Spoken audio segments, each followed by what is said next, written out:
my name is Kerat. I'm a singer, songwriter, and I am here to talk about my recent release, Rage of a Princess with Yaya Diamond.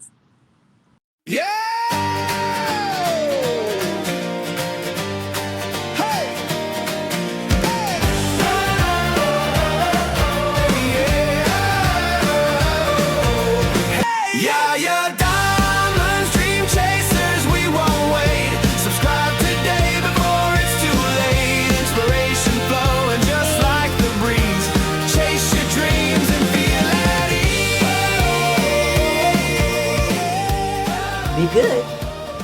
Be very good. I'm being good. I am being good. I tell you, I promise you I'm being good. No, I'm actually just being me, and it's wonderful to be me, and it's wonderful to be in the music industry being me, and I am absolutely having a great time. I have a guest on the show today. I'm going to show you her one of the pictures I absolutely love that she took. Her name is Kerat. Kerat. I hope I said that correctly, but I am telling you, I am absolutely in love with this picture. I don't know, and I'm probably going to be in love with her music. She is an amazing person already, and I'm ready. I'm ready. Kido, thank you so much for joining us. Hey, Hi. hey. So, you have so much, going for you. You have your Spotify, you got your Instagram, you got your new music. But I want to know, like, when did you get started? You look so young, girl. When did you get started? That's such a good question. I have always wanted to be a singer, like songwriter. So I started songwriting in seventh grade. And Mm. yeah, it was like with high school, I took choir classes, songwriting, and it was a passion, it was a hobby. So I was always practicing Ariana's music, Tori Kelly's music. So it's just something I feel like I've always been doing.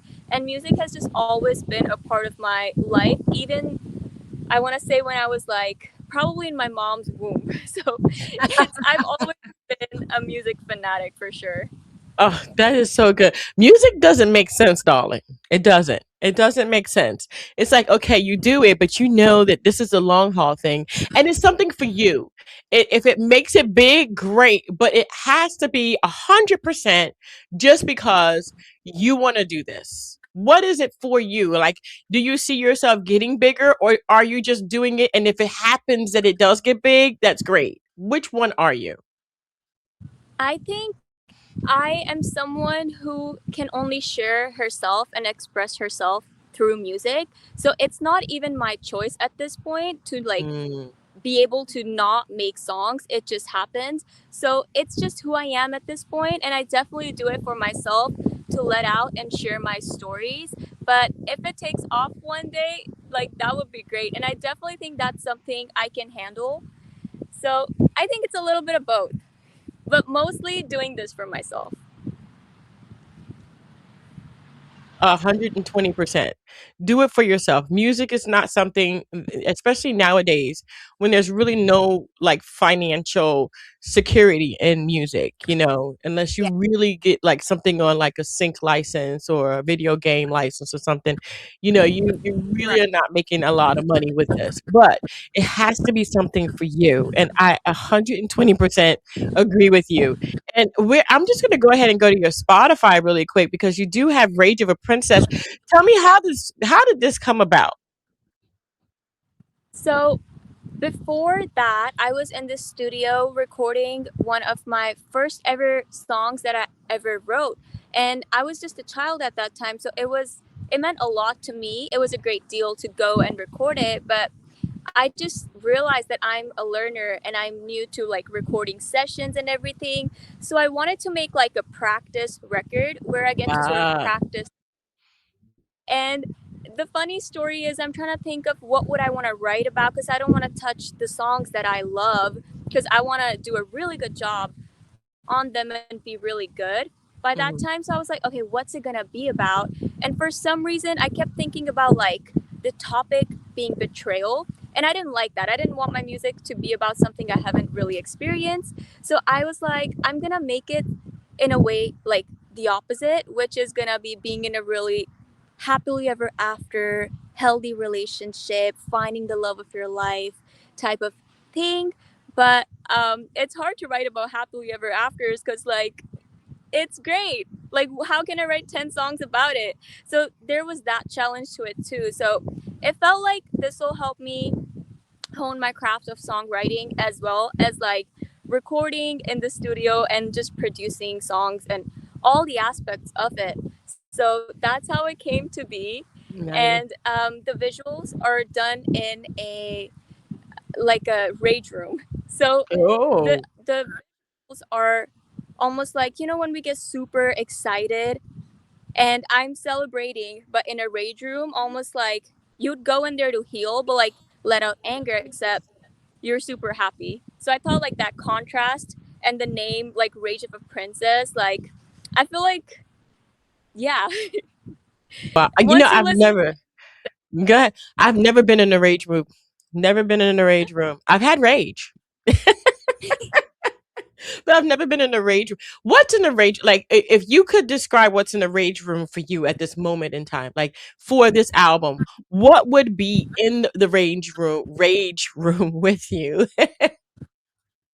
that's a really hard question. I feel like to answer because somehow it was about celebrating and Mm, joy and healing. And yeah, you're breaking stuff, but you're in a really happy place rather than, you know, you're letting out anger and hatred. And ah, in a way, it was all about celebrating. And okay. I feel like a lot of like healing in a way. Mm. I was thinking too, like when you said that this is not really necessarily like rage, but it is a really happy place that you're in, and you want to kind of like rage that you are happy. What would be the one thing that you, in anger of a bad relationship, would reverse breaking in a rage room? Reverse breaking. So it come up off the floor and go back on the shelf in complete wholeness. What would the one thing be if you could change that one thing because your relationship out of love and being that princess would what would that be? So if I'm understanding the question right, if the situation was opposite is what you Right. mean? If So if you went in there and you were just mad, bad relationship, you were raging and you threw everything on the floor. But now you're in a great relationship. What would you in the rage room? Everything's on the ground. What would be the one first thing according to your album that would be reversed? Instead of being thrown, it would be kind of like put in reverse and go back on the shelf. What would be the one thing? oh wow. There was actually a lot of writing done with like spray paint and Mm, like we were writing mark my words and mhm. all that. So I feel like the writings with like bitterness and resentment will be the first thing that would be reversed. Oh, I love that. I love Yeah. that. And I don't think people realize that when you get into a healing relationship or when you okay, so when if you are in a bad relationship, right? And everything's on the ground and everything's broken and you got like you said the graffiti and everything's when you go to your next relationship, everything is still on the ground. Yeah. The graffiti is still there. But that next relationship, the person or the people need to understand that in order to help me, we have to reverse this. And like you Yeah. said, the one thing that would probably be, the one thing that you would reverse would be the graffiti. That is beautiful. Absolutely beautiful. Because everything else can be picked up off the floor, but that was pretty permanent.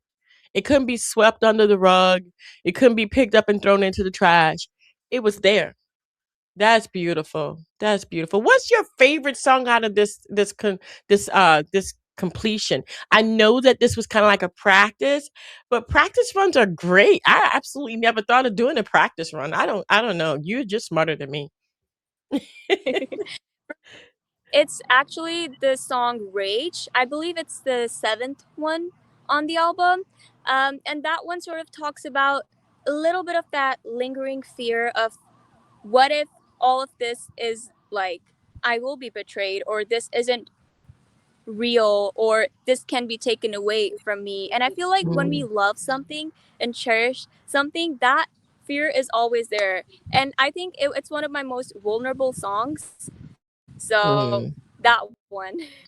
Would you re-record this after the fact, or is this like, I know you say you didn't want to record your favorite ones, but going back into this and going back and listening to this, which one would you re-record for a permanent solution?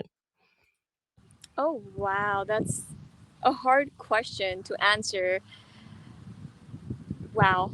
I feel like there's a song, Resolute Determination. I would say I would want to re record that one.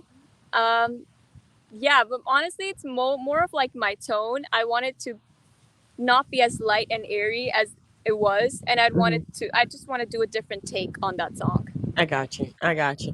And as a recording artist to another recording artist, there are songs where when I first came out, I was like, okay, this song is going to be on all of my albums because until I say it's not, you know, and it was every time I released an album, that song was on it. And the reason being is because it at that moment I still felt it, you know. Yeah. And so what would the song be that would be permanent for you for the next maybe 2 years? A song that would be like permanent. Yeah, like the one that's on I would on your practice album now. Which one would it be? Like which song would you say, okay, that's still gonna be relevant maybe for the next 2 years for me? Rage. I think that song is gonna be relevant for almost everyone. I Hmm. really believe that one. I I got think you. I got I don't know. It's one of the most vulnerable pieces for you. me. Hmm. So that one for sure. Awesome. Awesome. I know these questions. I know this is your first time ever being on the podcast. Thank you so much. Thank you. But Thank you. I love asking questions about music, especially with musicians and authors, because to me it's about writing. It's about that writing. It's about putting everything. And you said Rage is one of your most vulnerable songs. What was the one song that you thought you would never ever sing? Like, is there any? That's hard because I feel like when I was just sitting with the album, you're just sort of so focused to get like all emotional and like get in your feels and just trying to express and let it out, and you want to live and just have this perspective, so you're really sitting with it. And I feel like in that moment you're so keen on just wanting to let it all out and make art that you're not sort of thinking about what is it that I wouldn't want to show to the world, because you're just, I feel like, completely in the process of making music. But later on, those nerves kick in when you have to go in Yeah. the studio and else listen to it. You don't want to show any of it. So No. That's a good point. That's a good, because you do leave yourself open and you do leave yourself vulnerable, and there are those who don't understand that. yeah, What would you tell people about being a singer songwriter, putting this out as a test run to see how you feel about it? What would you tell people who wanted to do that, that were really nervous from the get go, like that right now? They're not doing it. Oh no. I just don't think it's worth it to keep your talents hidden or to not pursue your passion, because one day you're going to look back at your life and you're going to remember how you used to love doing this and that you let go of it just because you let fear stop you and you thought you'd feel embarrassed and ashamed. But I think even if we decide to do things that we don't want to, we'd still make mistakes and we'd still be flawed human beings doing what the world wants us to do. So it's just best to do what we want to do. So don't let nothing stop you. Don't let fear stop you. That's beautiful. That's beautiful. Did we miss anything today that you would like to say? No, I had so much of fun talking to you. This was just an amazing experience. Oh, thank you. Thank you. Where can people find you? I know you got an Instagram, but tell everybody, just tell them. You can find me on Instagram. It's literally my full name. You can find me on TikTok. And on TikTok, you'll see me make a lot of song covers of other artists as well. And just sing a cappella like any day. and on Spotify where you get to listen to all my music. So yeah, Thank you that's for me. being, oh, Kiru, thank you for being here, man. I tell you, this is wonderful. I had such a wonderful time. And I did too. I wish nothing but the best for you. And please keep in touch, okay? I will. Thank you so much. No problem. And thank you guys so much for tuning in. We're going to put all of our information so you can go ahead and go to that Spotify and check that Spotify out for yourself. But if you don't know what that is, you can always just go ahead and check it out right here. Just go to Rage of a Princess and you will find it. Okay. And I'm also going to go ahead and let me see. Can I put that in my list? Can I put that? Oh, let me see. Playlist number 4. So if you go to Yaya Diamond playlist number 4, you will find Kerat in there. Kerat will be in playlist number 4 until I decide that I'm gonna name them. But I want to thank you guys so much for tuning in. Don't forget to dare to be different, but most of all, don't forget that, like Kerat said, it's a travesty, guys. Just go after your dreams and your goals and just forget about everybody else. All right, guys. Until Exactly. next time. Bye. Hey, and Kerat, I give you a shout out, girl. Congratulations, okay? All right. Thank you. No problem. Bye.